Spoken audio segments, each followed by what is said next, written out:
Under the boughs where the good morning everyone, welcome back to my channel. अगर आप इस channel पे पहली बार आए हैं तो इस चैनल को ज़रूर सब्सक्राइब कर दीजिएगा। सुबह का टाइम है, मैं आ गई हूँ किचन में अगस्त्या का टिफ़िन बनाने और चाय बनाने। तो सबसे पहले सुबह उठने के बाद मैं एक गिलास गर्म पानी पीती हूँ। ठंड का टाइम है इसलिए गर्म नहीं तो फिर नॉर्मल पानी, और फिर अपने काम की तरफ आगे बढ़ते हैं।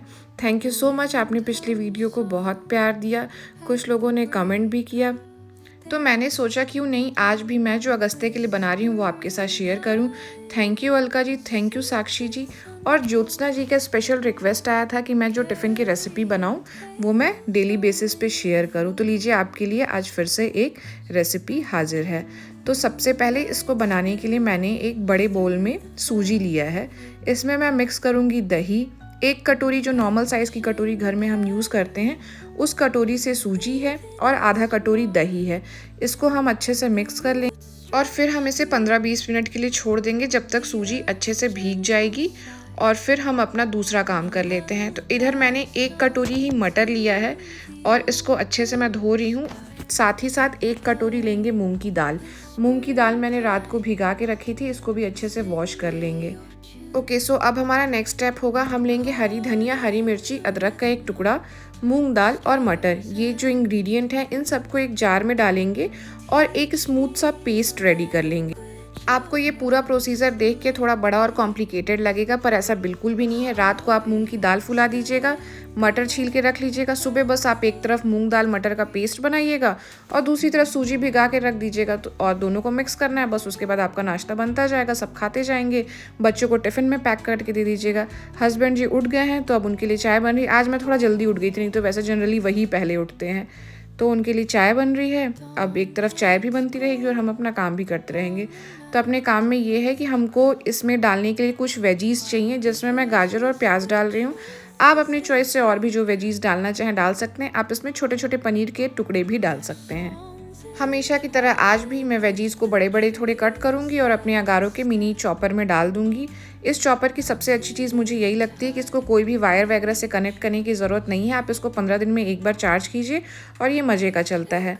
तो मैं इसमें चॉप करूँगी गाजर और प्याज, इसमें बहुत अच्छे से फाइन चॉप हो जाता है। तो बच्चों के मुँह में अगर वेजीज़ का बाइट भी आता है तो वो मतलब इरिटेट नहीं होते, खा लेते हैं आराम से, उनको पता ही नहीं चलता है। वेजीज़ चॉप करने के बाद मैं थोड़ी देर के लिए विशा के पास चली गई थी, वो भी जग गई है। और हमारा ना ऐसे ही दूध आता है नमस्ते इंडिया का पैकेट वाला, होम डिलीवरी दे देते हैं हम लोग, तो यही हम मंगाते हैं। और अब चलिए हम अपनी नेक्स्ट स्टेप की तरफ चलते हैं। तो ये जो सूजी हमने भिगाई थी ये बहुत अच्छे से अब फूल गई है, देखिए इसने पूरा पानी सोख लिया है। अब हम जो पेस्ट बनाए थे ना मटर मूंग दाल वाला, वो पेस्ट हम इसमें मिक्स करेंगे और हमने जो सब्जियां चॉप की थी वो सब्जी ऐड करेंगे। आप इसमें चाहें तो स्वीट कॉर्न, कैप्सिकम, छोटे छोटे पनीर के टुकड़े भी ऐड कर सकते हैं। साथ में इसमें मैंने डाला है जीरा पाउडर और बेकिंग पाउडर डालेंगे। मैं बेकिंग पाउडर प्रेफर करती हूँ सोडा के बजाय, तो आप भी कोशिश करिएगा अगर अवेलेबल है तो बेकिंग पाउडर डालिएगा। और 1/4 स्पून के आसपास बेकिंग पाउडर डालेंगे इतनी क्वांटिटी में। इसमें 20-25 अप्पे तो आराम से बन जाएंगे।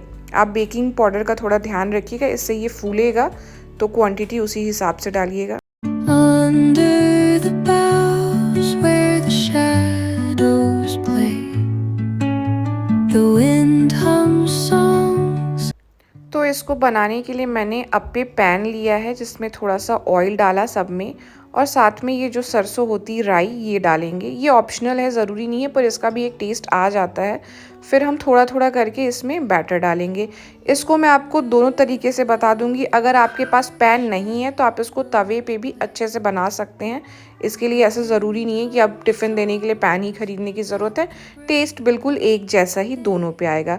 इसको हम ढक देंगे। 5 मिनट के बाद मैंने खोल के देखा तो ये नहीं हुआ था। ऊपर की चीज़ ना पूरी जब जम जाएगी तभी ये अच्छे से पलटने में आएगा।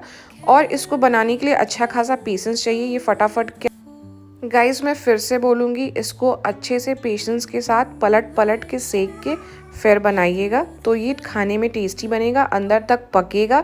और आपको अगर जल्दी जल्दी बनाना है तो आप इसका चीला बना लेना, कोई नहीं, वो दोनों टेस्ट बिल्कुल एक जैसा ही लगता है। अब देखो इसको लगभग 12 मिनट मैंने सेका है और उतने देर में ये दोनों तरफ से बिल्कुल गोल्डन ब्राउन हो चुका है, अंदर से भी ये पक गया है। अब हम इसको एक प्लेट में निकाल लेंगे और अब आगे मैं आपको दूसरे तरीके से भी बनाना बता दूंगी। मतलब अगर आपके पास अप्पे पैन नहीं है तो आप नॉर्मल तवे पे भी कैसे बना सकते हैं। The roots stretch deep, the earth's gentle sigh, a lullaby sung to the open sky. तो चलिए अब मैं इसको तवे पे भी बना के दिखा देती हूँ। तो तवे पे बनाने के लिए आपको सिंपली तवे को अच्छे से ग्रीस करना है, फिर आप इसमें डालिएगा अपने अकॉर्डिंग, जितना बड़ा बनाना होगा उतना बैटर डाल लीजिएगा और उसको अच्छे से स्प्रेड कर दीजिएगा। याद रखिएगा ढक के ही पकाना है ताकि सब कुछ अच्छे से पक जाए। और जब आप इस तरीके का दाल वाल वाले चीज़ ना ढक के पकाएंगे तो वो चीला आराम से पलट भी जाता है। आप थोड़ा तेल इसमें और ऐड करके दोनों तरफ से अच्छे से सेक लो और फिर खाओ। दोनों का टेस्ट बिल्कुल एक सा आता है और ये बहुत टेस्टी बनता है। जल्दी जल्दी Velvet dark, साइड में etching patterns, leaving its mark. The roots stretch deep, the earth's gentle sigh, a lullaby. So guys सुबह इतनी ज़्यादा भागम भाग मची रहती है ना कि मतलब प्रॉपरली मैं वीडियो शूट नहीं कर पाती हूँ, इसलिए मुझे वॉइस ओवर करना पड़ता है। और अभी भी बच्चे खेल रहे हैं तो जो पीछे हल्ला हो रहा है उसको प्लीज़ अवॉइड कीजिएगा। स्कूल ड्रॉप करके आ गई मैं, अवीशा भी जग चुकी है पर अभी ये मतलब नहीं उठेगी बेड से। फिर मैं जा रही हूँ नहाने, नहा के पूजा करूँगी और उसके बाद अवीशा को ऑयलिंग और स्पॉन्जिंग।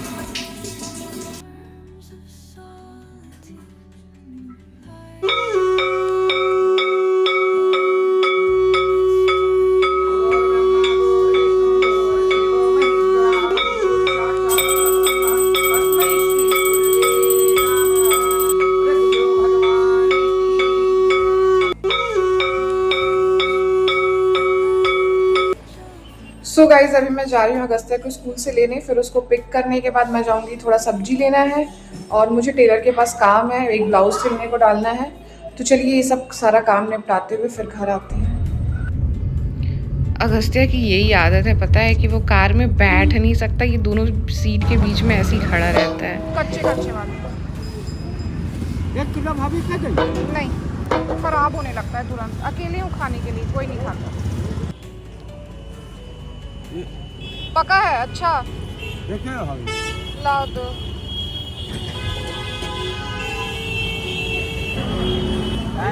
बड़े बड़ी देना भैया ना।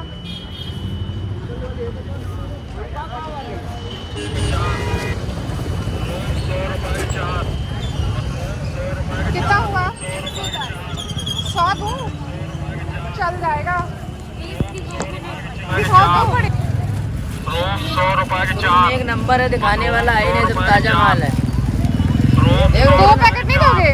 बाजी 2 पैकेट 4 ले जाओ, इतना अच्छा मशरूम 2 लोग खाने वाले 4 का क्या करूंगी? 100 रुपए के 4 2 दे दो बस। मशरूम 100 रुपए के 4 मशरूम 100 रुपए के 4 आवाज ज्यादा तेज नहीं, स्लो है, आराम से बज रहा है।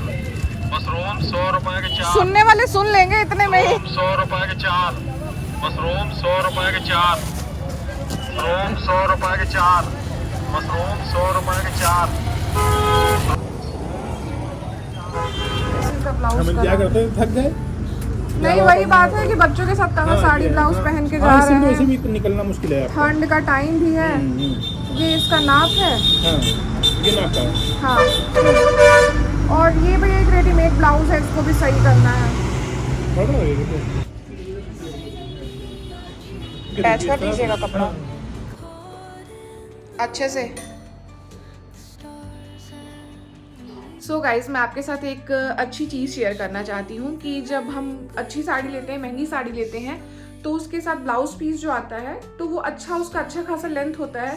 तो जैसे मेरी हाइट भी ज़्यादा है, 5'5" मेरी हाइट है और मेरा साइज़ भी प्लस ही है, एक्सेल साइज़ में मैं फिट होती हूँ।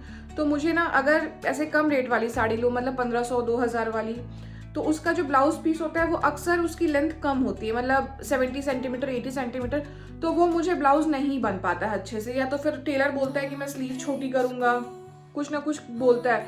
तो ऐसे ही मेरे पास कुछ साड़ियाँ हैं जो अच्छी होने के बाद भी उसमें ब्लाउज पीसेस छोटे थे, तो मैंने उसमें कुछ कुछ आइडियाज़ लगा के उसको प्रॉपर यहाँ तक की स्लीव का ब्लाउज़ बनवाया, क्योंकि ये लेंथ मुझे बिल्कुल पसंद नहीं है। स्लीवलेस मैं नहीं पहनती, मतलब मुझे कंफर्टेबल नहीं लगता, वो कॉन्फिडेंस नहीं आता है। तो मैं आपके साथ वो ब्लाउज़ शेयर करना चाह रही हूँ। 2-3 ऐसे हैं मेरे पास, और भी हैं पर अभी मैंने 2-3 निकाले हैं। उसका डिज़ाइन दिखाती हूँ मैंने उसमें कि मैंने क्या दिमाग लगाया और उसको किस तरह से बनवाया। जैसे पहला ये ब्लाउज़ है, तो इसमें तो कपड़ा काफ़ी कम था, तो मैंने इस पे स्लीव पे क्या किया, नेट लगवा दी, और जो उसके मतलब उस कपड़े में स्लीव की डिज़ाइन थी उसको यहाँ पे ऐसे ट्रायंगल बनवा के लगवा दिया, और थोड़ी सी नेट पीछे भी लगवा दी। मतलब ना तो बैकलेस है ना तो कुछ, बहुत डिसेंट सा, पहनने पे अच्छा लगता है। और ये इसकी स्लीव हो गई।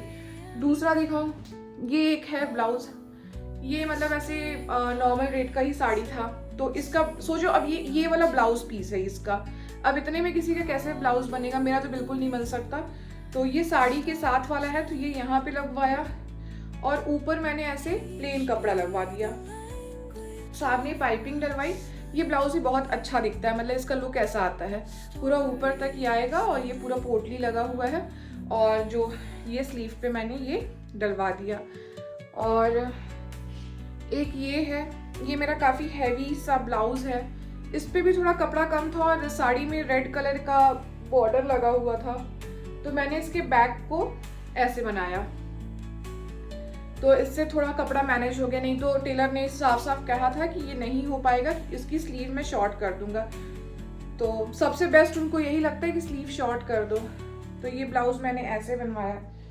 एक और है, ये है, तो ये जो पिंक पोर्शन है ये प्लेन साड़ी का प्लेन ब्लाउज़ था, तो मैंने उसके साथ ऐसे ब्रोकेड का फैब्रिक लगाया, ये अच्छे से आयरन नहीं हुआ है, ब्रोकेड का ऐसे फैब्रिक लगाया। और एक मेरे पास सूता की कॉटन साड़ी है, उसके साथ मैंने इसको 2-3 बार तो पहन लिया है। तो ऐसे करके कुछ कुछ दिमाग लगा के मैं अपने ब्लाउज़ बनवा लेती हूँ। अभी जो वैसे सिलने को दिया है उसमें अच्छा है, मतलब 1 मीटर से भी ज़्यादा का ब्लाउज़ है, तो वो अच्छे से बन जाएगा। पर सिंपल साड़ी है तो सिंपल ही ब्लाउज़ बनेगा। तो चलिए इस वीडियो को यहीं पे ख़त्म करते हैं। अगर वीडियो आपको अच्छी लगी होगी तो लाइक कर दीजिएगा, शेयर कर दीजिएगा, चैनल को नहीं सब्सक्राइब किया तो सब्सक्राइब कर दीजिएगा। Bye bye.